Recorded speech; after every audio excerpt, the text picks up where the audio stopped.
Hello, ladies and gentlemen, this is Eddie Marcus here again. I want to drop a nugget on you, see what you think. You remember a few years ago, there was a lot of attention given to the drug traffic. You know how we talked about on the media and everywhere about the gangs in New York, the gangs in California, rap music, how all of that stuff was tied together.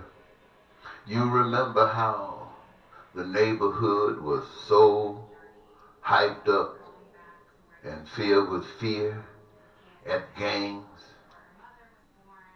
Can you imagine what it would be like to find yourselves, most of you, caught up in a situation that the gangs were like back in the future? Right now, I don't know what gangs are like, but a few years ago, they were pretty popular. And those of you who feared them really feared them. Well, I want you to imagine, if you will, the people who are running from these third shithole countries, as your president called, they are running from activity from the government that's just like the gangs. They are being abused. They are being misused. They are being exploited. They are being taken advantage of. They are being dehumanized. And they are running for cover. And yes, there are those over there who are trying to survive by engaging in a market that Americans embrace, drug trafficking. They are engaging in a process of financing a type, a style of lifehood, and they don't really care who they hurt.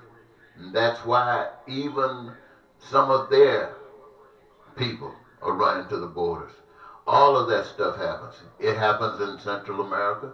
It happens in every country.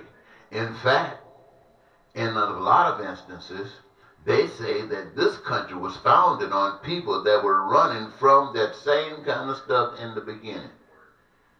And everybody else who came to this country, who claimed to have made this country so great, came from running from stuff just like we as America have become.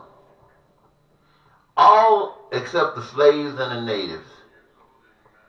Everybody else came here running from hell, thinking that they were running for something better, only to find themselves turning in to what they are. You say you can take them from wherever country they came from, but you can't take the country out of them. And so what they were running from, this is what they have created in the United States of America. And I'm saying to every human being on the face of the earth that we, every last one of us, are responsible for this. Every last one of us are responsible for this. The people who hold the rest of us in bondage and hostages, and those who are in bondage and hostages. You say, well, I'm scared. I don't know what to do. Well, the man who holds you in bondage is scared, just like you. It's just a different kind of fear and a different side of the equation. Yours on the other side of the equation. But they're the same. Both of you are wrong. Yes, he's wrong because he didn't care anything about you. And yes, you're wrong because you bow to him rather than your God. And you say, well, I don't know anything about my God, but I know this one, and this one will kill you. And then that one say, if you are not willing to die from that turkey, you're not willing to deserve to have me. If that turkey, if you will live for that turkey, then live for that turkey. If you want to live for people that don't care about one another, just to be there, then do that. But if you care, I don't have to tell you what to do, because you're going to do it automatically. Now, the situation that we find ourselves in today is a reflection of who we really are. We are really messed up. We are reflecting ourselves in a very serious situation. Now, I know all of us here in America have been brought up to think that black people are not that smart. We are slaves. They have treated us like none of you want to be treated. And yet we still find some way of not submitting and subjecting ourselves to the white man's way of life. People say that we can't come together. No, there's something that will not allow us. Yeah, there are some of us who got all kinds of knowledge. Yes, we can do this and we can do this. Ask all the economists, all the people who got brains about economics, especially specialization in blacks. They can come up with all kinds of things that we could do. Yeah, but is that the answer? I don't know. It still is something that we just don't do. Now, I submit that the reason we don't do it is because there's something in us that keeps us aware that there's something better than all of this. There's something superior to this. And I don't know if the rest of the black people got any connection to it, but I sure do. I know that there's a power greater than my slave master. I know that. And whether my slave power is the white master of yesterday or the government of today, they are each serving something that's against the will of life, the will of heaven.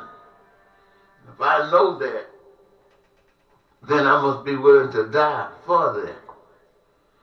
Because if I say I know it, but I live ignoring it, it's like sticking my head in the sand. And if I am the light, let them put me out. Just so you can see that this is no joke. And what do I mean? I mean that everything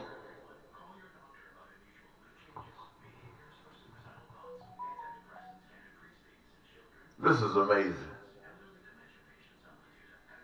I find myself keep saying this stuff over and over and over again. I bet if I got 1,000 video posts, I believe in 1,000 of them, I find myself saying the same thing over and over. It seems like I could have just said it one time and left it alone. But in every conversation that happens out here, I get a message. And that message has to come forward. And yet, at the same time, while you're listening to this message, I want you to know why the message is coming to you. The message is coming to you because there's a power that is responsible for you. Made you free. Gave you all you needed. You were not in heaven where you're talking about praying to go. You're not there. Were you ever there? I don't know. Neither do you. I guess it's not important for us to know right now. But we do know that we are here.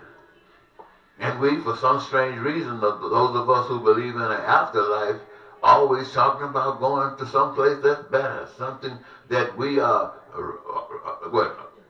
worthy to receive, to experience. I don't know why.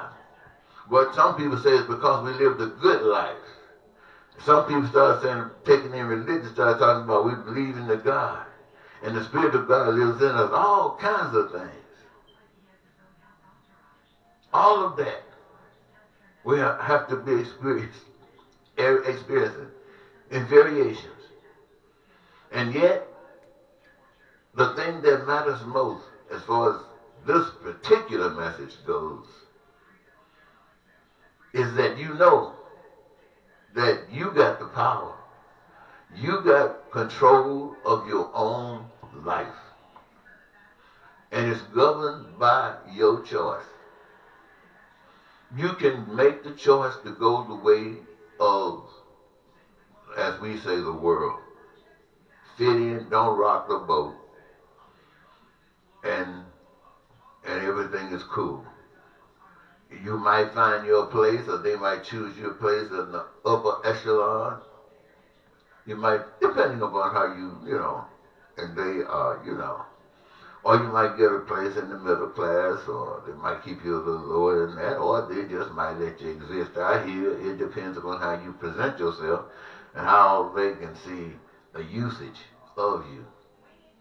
Or you can take the choice to stay on the straight and solid road.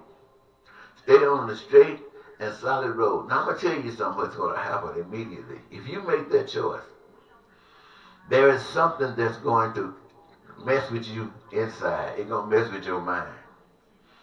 And what you're going to feel like is that standing up, where you're standing up as the light against that stuff, because you see the right stuff.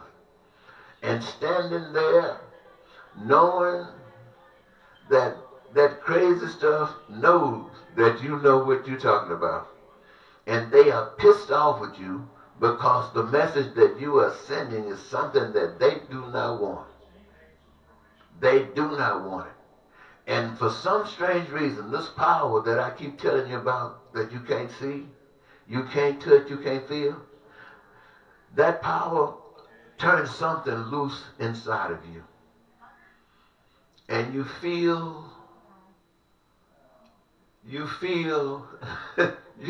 wonderful.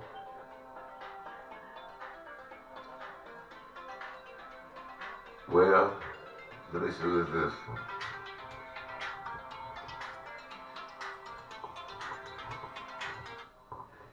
Yeah. So what? Yeah.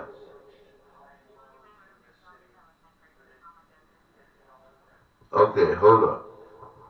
Ladies and gentlemen, I have to cut this short. I got something I got to take care of. Talk to you later. Goodbye.